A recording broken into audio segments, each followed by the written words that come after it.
Ads లేకుండా latest episodes చూడండి. అయ్యో బావగారు,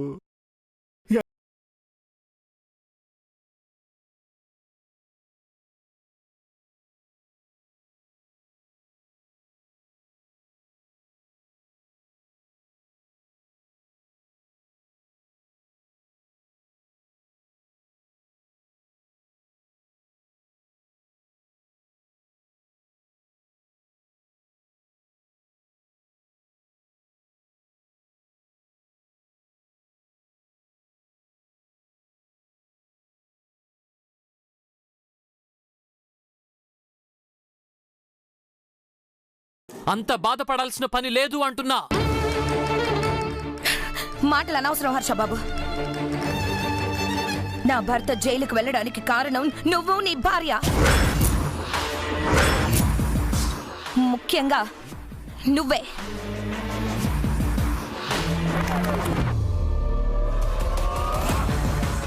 మీకు ఇదే చెప్తున్నా. నా భర్తను జైలు నుంచి విడిపించుకొని తీసుకొచ్చారా? సరే సరే, లేదంటే లేదంటే లేదంటే ఏం చేస్తావు పిన్ని? ఇంట్లోంచి బయటికి గెంటేస్తాం.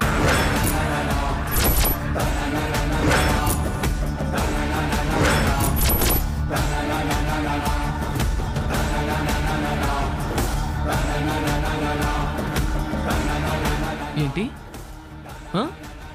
బయట గెంటుతావా? దా దా బయట గెంటుదా.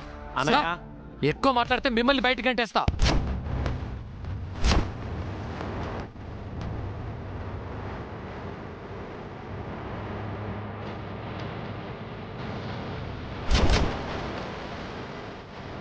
చూసారా అత్తయ్య, మా నాన్నకి ఏ హక్కు లేదంట. ఆయన ఈ ఇంటి బియ్యంకుడు. తప్పు చేసింది మీరు కాబట్టి తప్పుని తప్పని చెప్తున్నారు. ఆ మాత్రానికి అరుస్తారా? నువ్వు మాట్లాడకు కుమారి.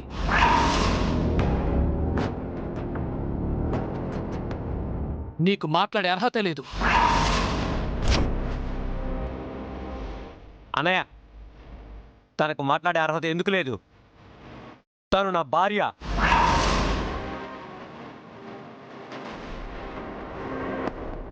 ఇప్పటి వరకు ఆ దేవుడయ్యే విషయంలో వదులుకో నీకు సపోర్ట్ చేశాను.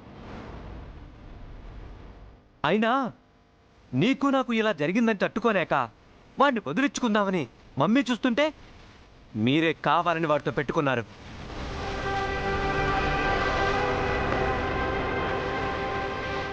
తప్పంతా మీ ఇద్దరిదే అన్నయ్య.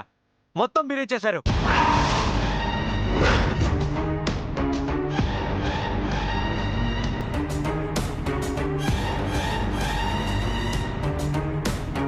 ఏంట్రా ఏంట్రా మా తప్పు? ఏంట్రా మా తప్పు? ఏం చేశాను? మీరు ఆగండమ్మా. వాడు తప్పంత మంది అంటున్నాడు. ఆగమంటున్నానా?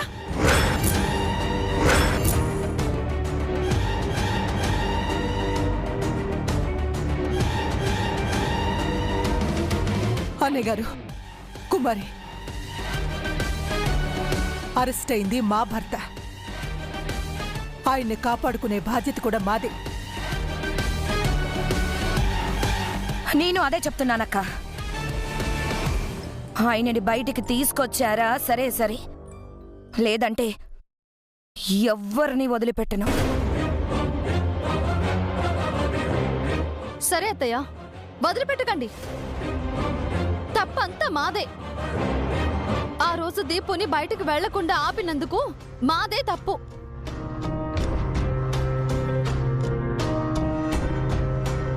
ఇందాక మావయ్య బయటకు వెళ్లకుండా ఆపింది కూడా మాదే తప్పు. సరే అత్తయ్య, మా తప్పుల్ని మేమే సరిదిద్దుకుంటాం. ఏ నిందైతే మా మీద వేశారో అందులో మా తప్పు లేదు అని నిరూపించుకుంటాం. మావయ్య గారిని నిర్దోషిగానే బయటికి తీసుకొస్తాము. రేపు ఈ పాటికి మావయ్య గారు ఇంట్లో ఉంటారు. మోనా, అర్థం చేసుకో. ఈ కోపాలు పంతాలు మనకంత మంచివి కాదు. నా మాట విను. నీకున్న బుద్ధి వాళ్ళకి ముందే ఉండుంటే ఇంత దాకా వచ్చేదే కాదు.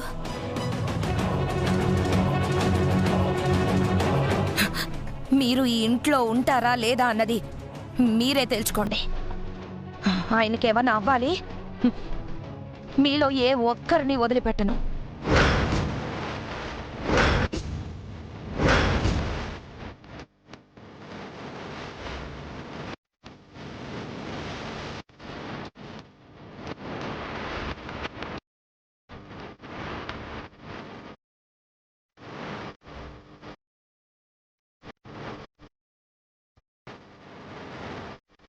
విన్నారుగా,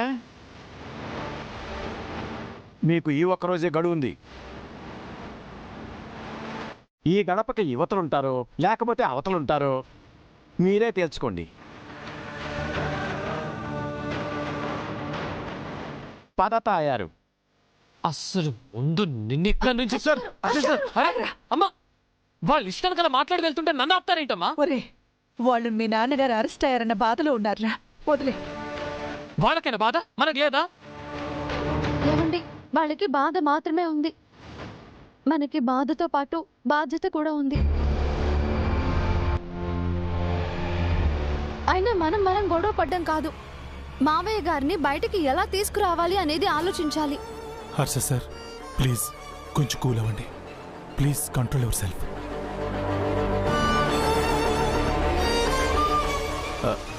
దివ్యమ్మ, రేపు ప్రసాద్ సార్ని కోర్టుకు తీసుకొస్తారు కదా?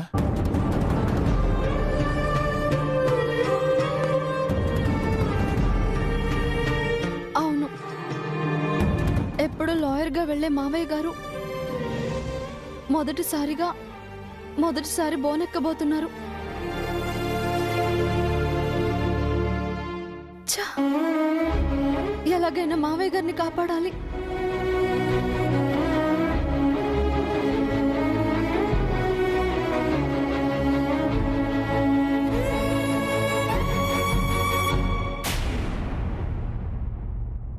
శ్రీమద్ రమణ గోవిందో హరి. మనం కట్నమిచ్చే పని తప్పిందో హరి. అదేంటి నన్ను అలా అంటున్నావు? ఇన్నాళ్ళు మీ అత్తయ్య ఎప్పుడు కట్నం డబ్బులు అడుగుతుందో అని తెగ టెన్షన్ పడ్డామమ్మా. ఇప్పుడు ఆ టెన్షనే లేదు. ఎందుకు లేదయ్యా, ఆవిడేం మర్చిపోదు, ఏ క్షణంలోనైనా అడుగుతుంది. అడగాలి అంటే ఆవిడకి ఆలోచన రావాలి కదా.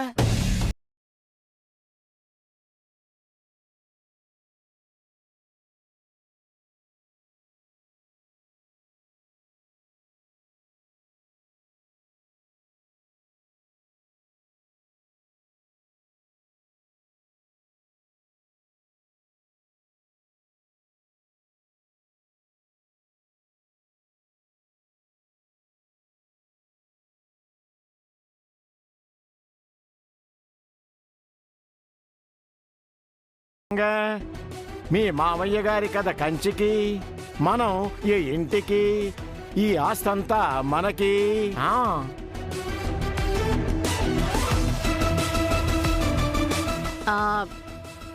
కానీ దివ్య హర్షలు ఉన్నారు కదయ్యా, ఆస్తంతా మనకెలా వస్తుంది? వియ్యంకులు జైలుకెళ్ళినా చచ్చిపోయినా వియ్యపురాలు ఊరుకుంటుందా?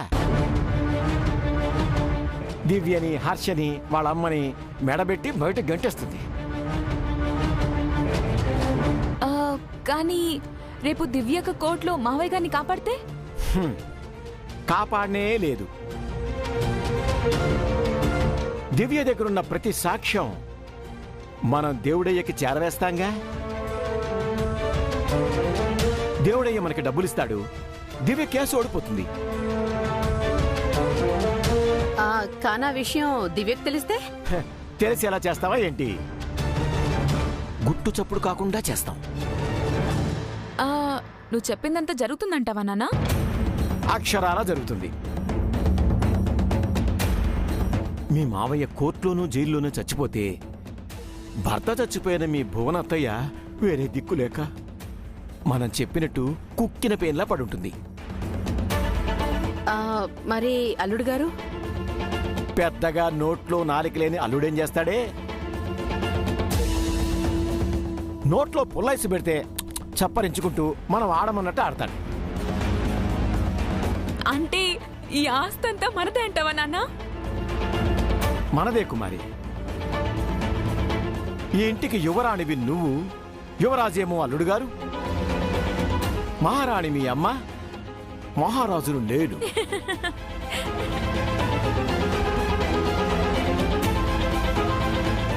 ఆ ఊహే ఎంత బావుందో.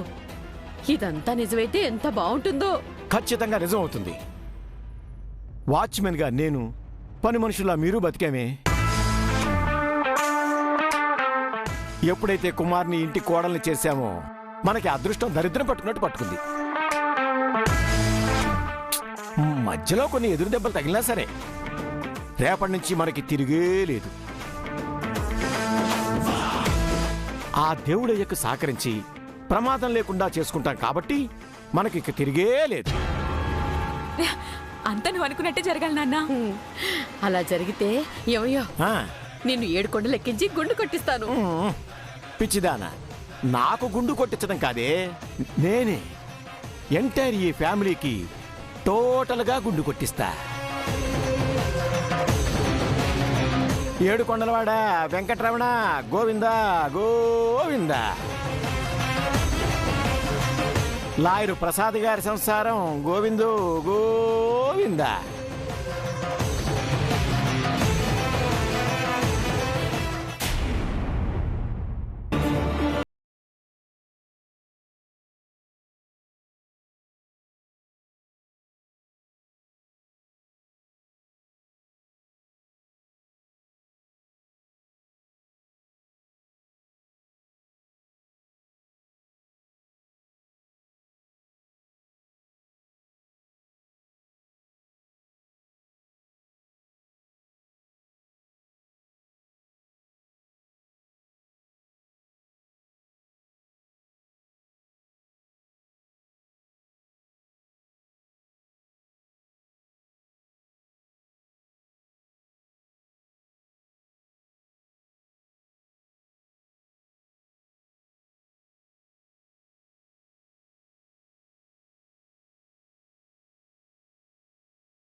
చూడమ్మా, లా పుస్తకాలు పట్టుకుని ఆయన చేతులకు సంకెళ్ళు వేశారు. అందరికీ న్యాయం చేసే ఆయన్ని ఒక నేరస్తుల్లా తీసుకొస్తున్నారు.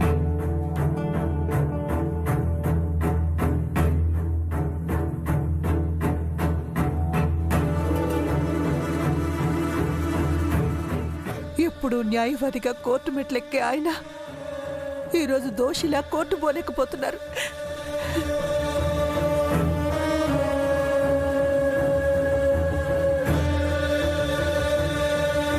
అత్తయ్య ఊరుకోండి.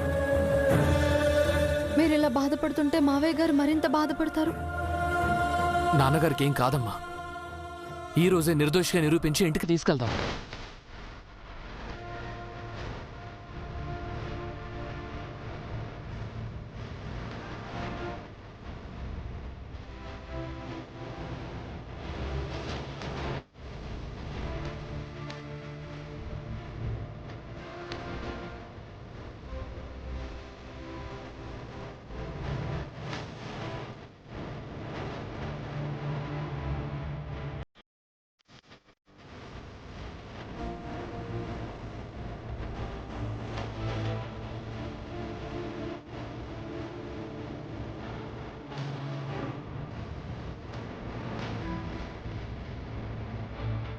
నిన్ను సంకెళ్లతో చూస్తానని నేను కలలో కూడా అనుకోలేదు ప్రసాద్.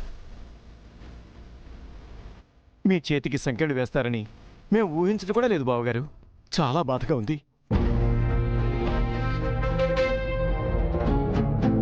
ఈ సిచ్యువేషన్ కారణం హర్ష అన్నయ్య డాడ్. దేవుడే ఇక డబ్బులిచ్చి సెటిల్ చేసుకొని ఉంటే అసలు మీరు ఇలా దోష అయ్యేవారే కాదు.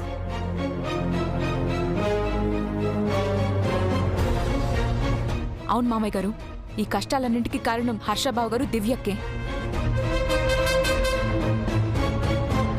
నా దురదృష్టానికి వేరే వాళ్ళని నిందించడం ఎందుకు? మీరు కాదు మావయ్య గారు దురదృష్టవంతులు, ఆ దేవుడయ్యా. వాళ్ళది తాత్కాలిక గెలుపు మాత్రమే, చివరికి గెలిచేది మీరే.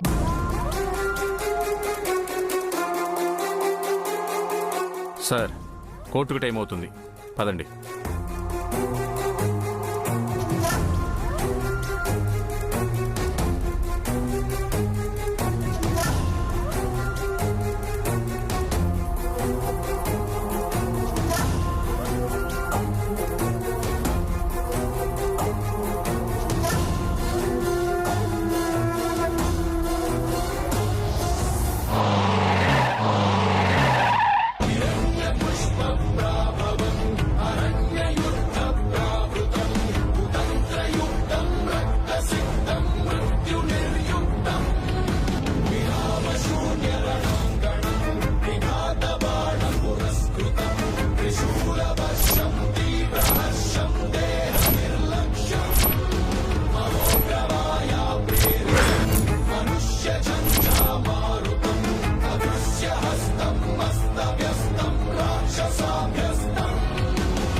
ఊరుకోండి అత్తయ్య, మావయ్య గారికి ఏం కాదు.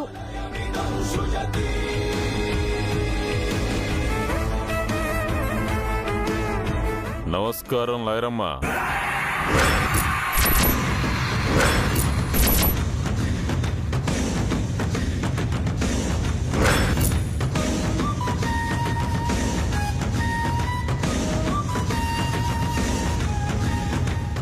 ఏంట్లాయరమ్మా, మీ మావయ్య జైలుకెళ్ళబోతున్నాడని మీ అత్తయ్య కన్నీరు పెట్టుకుంటుందా?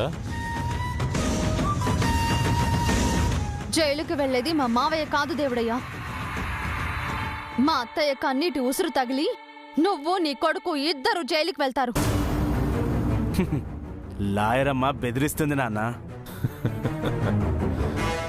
రేయ్, బెదిరించటం కాదురా, మీలాంటి వాళ్ళని చంపేయాలి. డైరెక్ట్ గా మమ్మల్ని ఎదుర్కొనే దమ్ము లేక దొంగచాటుగా నా మీద, నా తమ్ముడి మీద దాడి చేసి మా నాన్నని అడ్డదారులు తప్పుడు కేసులో ఇరికించారా.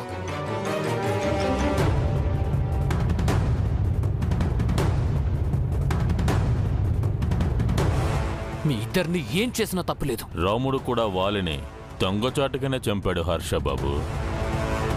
ఛీ, నీకు రాముడితో పోలికేంట్రా? నీచులరా మీరు. మీలాంటి నీచుల నేరాన్ని కోర్టులోనే నిరూపిస్తాను. అందుకే మేము వచ్చాం దివ్యమ్మ. ఎవరి బలమెంతో కోర్టులో తేల్చుకుందాం.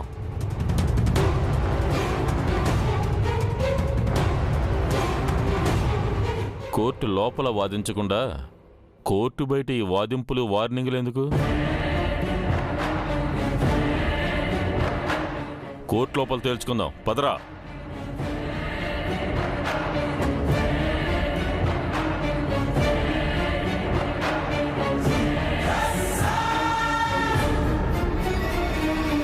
పదండి అత్తయ్య.